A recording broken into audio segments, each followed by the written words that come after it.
Welcome back to Home Building in Christ. Mon nom est Dr. Eudaline Patricia Fallot et j'ai l'honneur de vous accueillir ici. Je suis l'auteur du manuel du foyer qui est maintenant en vente sur Amazon si vous désirez l'acheter. Alors, on peut aider son mari en se conduisant d'une certaine manière. Clairement, Pierre nous dit en fait que nos époux, même s'ils sont dans une situation où ils ne sont plus dans la parole, ils ne respectent plus les Écritures, nous, par notre conduite, nous sommes en mesure de les attirer à la parole de Dieu. Il est idéal et essentiel pour un époux de craindre Dieu et de respecter la parole, de marcher selon elle. Mais on peut être dans une situation où notre époux n'est plus dans la parole ou ne l'a jamais été, n'a jamais vraiment donné sa vie à Jésus. Donc la parole, ça ne l'intéresse pas. Et Pierre a une recommandation pour les femmes dans ce cas-là. On ira dans 1 Pierre chapitre 3 au verset 1. Vous de même, femmes, soumettez-vous à votre mari. Ainsi, ceux qui refusent de croire à la parole pourront être gagnés sans parole par la conduite de leur femme. Conduite ici vient du mot grec anastophé, qui veut dire la façon dont l'époux se manifeste, la façon dont elle se comporte régulièrement. Si cela est la définition de la conduite, c'est très important donc pour que l'épouse veille sur ce qu'elle dégage au quotidien dans son foyer. Il faudra donc faire la guerre à tout ce qui peut venir attaquer notre bonne conduite. Mais c'est quoi la bonne conduite qui va effectivement attirer l'époux à la parole? Nous allons aller dans le livre de 1 Pierre 3 au verset 2. En observant votre manière de vivre pure et respectueuse. Lorsque l'époux va observer la façon dont sa femme se comporte de manière respectueuse, de manière pure, ça va l'inciter à se tourner vers la parole. On voit ici qu'il y a un mot qui revient, qu'on a déjà eu à voir ailleurs, entre autres dans Éphésiens 5, qui est la notion de respect. Les hommes, lorsqu'ils se sentent respectés, ça les pousse à poser de bons actes, ça les pousse à se tourner vers le Seigneur. Il y a quelque chose dans le respect qui va tirer du bien de l'homme. On va aussi regarder Tite, chapitre 2, verset 4 au verset 5. Ainsi, elles apprendront aux jeunes femmes à aimer leur mari et leurs enfants, à se montrer réfléchies et pures, à s'occuper de leur foyer, être pleines de bonté et se soumettre à leur mari, afin que la parole de Dieu ne soit pas calomniée. Alors, avoir une bonne conduite, on voit ici, veut dire aimer son mari et ses enfants, être chaste, être retenue, occupée aux soins domestiques, bonne, soumise à son mari. Aujourd'hui, nous allons nous focaliser sur la chasteté. Être chaste et pur. Chaste vient du mot agnos. Agnos qui veut dire digne de révérence, vénérable, sacré, pur charnellement, modeste, pur de toute faute, immaculé, propre. Ici, la pureté est contraire à la carnalité.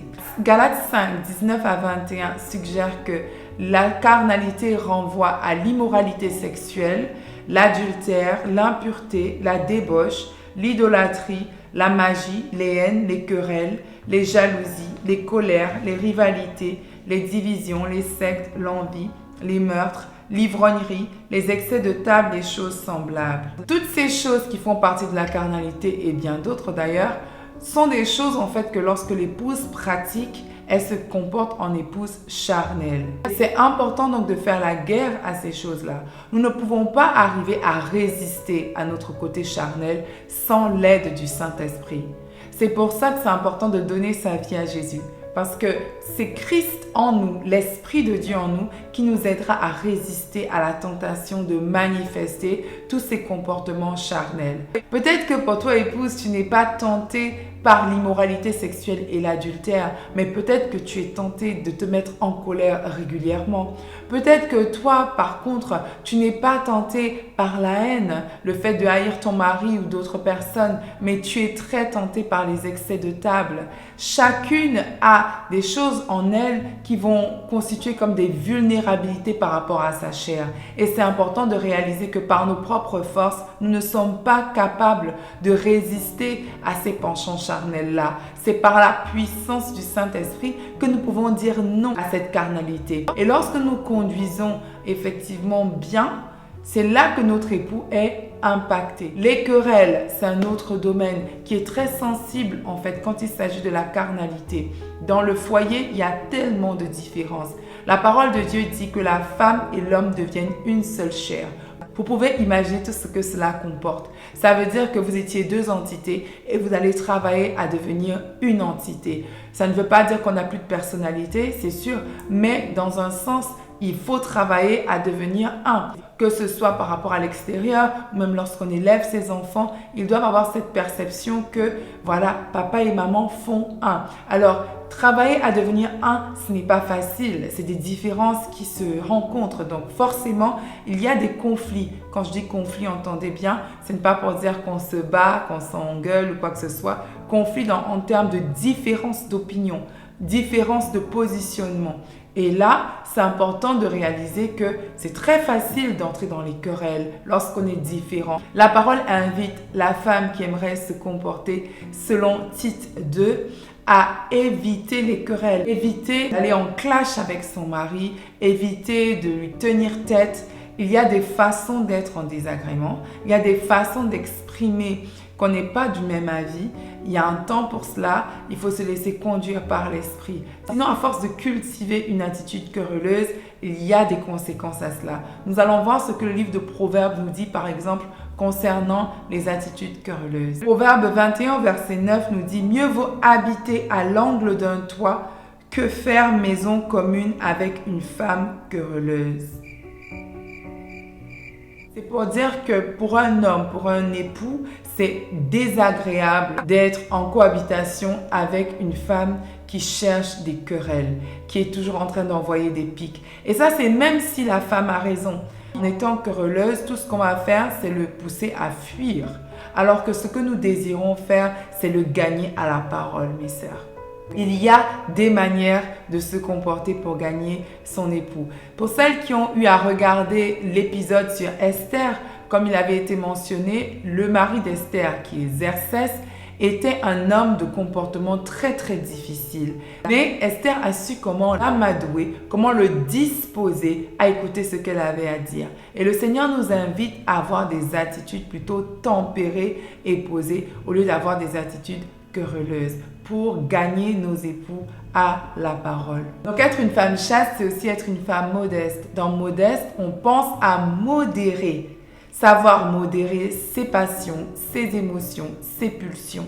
Alors, on peut être très vive comme femme, mais dans le contexte du mariage, dans le contexte du foyer, même si on est très passionné par rapport à quelque chose et très déterminé par rapport à un point, dans la communication et les échanges, c'est important d'utiliser de la tempérance.